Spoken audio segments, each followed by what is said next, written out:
రిషి సింగ్ అని ఒక అతను ఐపాక్ టీం ఇప్పుడు జగన్మోహన్ రెడ్డి గారి కోసం పనిచేస్తున్నారు. వాళ్ళు డెమోక్రటిక్ విఘాతం కలిగిస్తూ పనిచేస్తున్నట్టుగా. ఆబ్వియస్లీ నేను వాళ్ళు ఎవరిని స్పేర్ చేయను సార్. డెమోక్రటిక్ విఘాతం కలిగిస్తూ రాజకీయ పార్టీ అధికారంలో ఉన్న పార్టీ పనిచేస్తున్నప్పుడు దాన్ని కౌంటర్ చేయడం కోసం ముళ్ళును ముళ్ళుతోటే తీయాలని తెలుగుదేశం పార్టీ డెసిషన్ తీసుకుంటే తప్పేంటి సార్? నీకు ఒరిజినల్ ఎబిలిటీ అన్నది ఉంటుంది సార్. ఉంటుందా ఉండదా? ఉండాలి. ఆ ఒరిజినల్ ఎబిలిటీ కావాలి. ఆ ఒరిజినల్ ఎబిలిటీ పోగొట్టుకుంది కాబట్టి ఓడిపోయింది. మళ్ళీ ఆ ఒరిజినల్ ఎబిలిటీ తెచ్చుకోవడానికి సంబంధించి ఏర్పాట్లు చేసుకున్నారు. ప్రజాస్వామ్యంలో ఒడిదుడుకులు పోరాటానికి ప్రతిఫలం అన్నది ప్రజాస్వామ్యంలో ప్రజాస్వామ్య హితంగా పోరాటం ఎప్పుడైతే ఉండదో అప్పుడు ఇలాంటి షార్ట్ కట్ మెథడ్స్ ఆఫ్ చేసుకోవాల్సి వస్తుంది. అది ఆబ్వియస్, ఒప్పుకోమన్నాడు. అది ప్రజల తరఫున ఎప్పుడైతే పోరాటం చేయట్లేదో షార్ట్ కట్ మెథడ్ లో అధికారం కావాలంటే లోకేష్ కి షార్ట్ కట్ మెథడ్ లోనే అధికారం వచ్చింది కదా. లోకేష్ 3000 కిలోమీటర్లు తిరిగిన తర్వాత షార్ట్ కట్ ఏంటి సార్?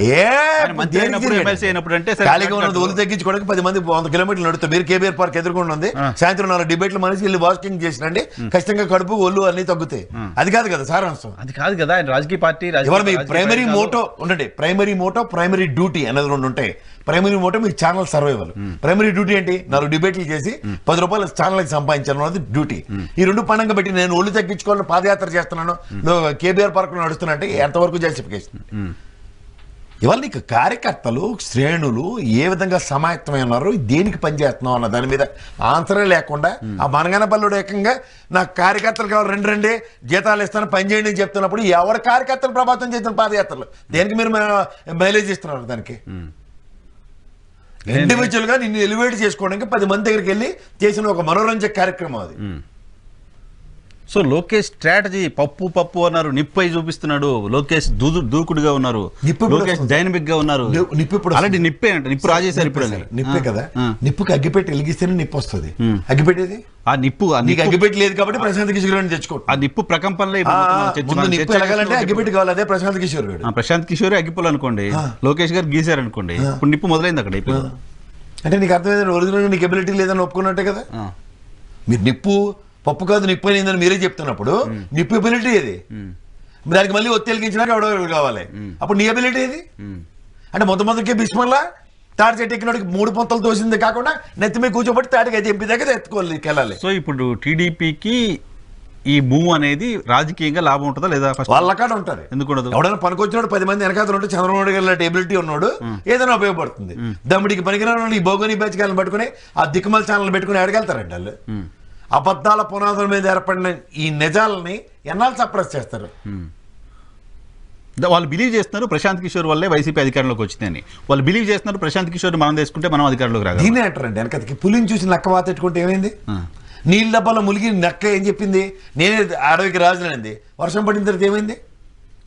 నీకు ఒరిజినల్ ఎబిలిటీ సామర్థ్యం ఒక హైపోథికల్ ఈక్వేషన్స్ లో ప్రజాస్వామ్య పరిరక్షణ అన్నది నీ దగ్గర ఏడిస్తే తర్వాత నీకు ఎవడైనా సహాయ సహకారాలు అందిస్తాడు. నీ దగ్గర ఏమీ లేదని 2 రోజుల్లో తేడతలు వెళ్ళినప్పుడు ఎవడైనా మాడగలుగుతాడా? నీకు జిగిజికం భజనకి అలవాటు పడిపోయి వాస్తవాలను ప్రజలకి చెప్పవు, నువ్వు యాక్సెప్ట్ చేయవు. ఇక్కడ 2 విషయాలు ఉన్నాయి. ప్రజలకు వాస్తవాలు చెప్పడం, అబద్ధాల మీద బతుకుతున్న ఈ ఛానల్ నడుతున్నావు, సర్వే అవుతున్నావు. రెండోది నీకు ఎబిలిటీ ఏంటంటే అది అబద్ధ. లోకేష్ ఎబిలిటీని వాళ్ళ పార్టీ మొత్తం గుర్తిస్తోంది. ఎవడు గుర్తించట్లేదు. వాళ్ళ పార్టీ బలవంత బ్రాహ్మణత్వం అంటారు, ఆబ్లిగేషన్ అంటారు. ఇంకో దిక్కు దివాణం లేక సర్వే అవుతున్నారు వాళ్ళు. లోకేష్ పార్టీకి ఎసెట్ కాదు, మైనస్.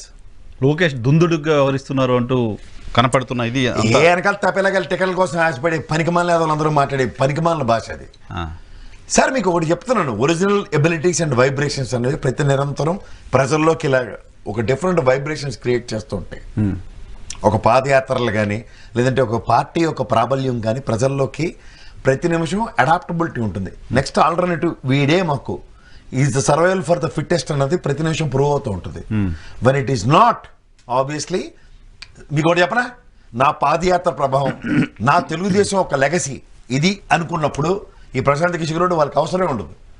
వీడే అవసరం అనుకున్నప్పుడు వీడి ఎబిలిటీ లేదని అర్థం. అది ప్రజలకు చెప్పానండి.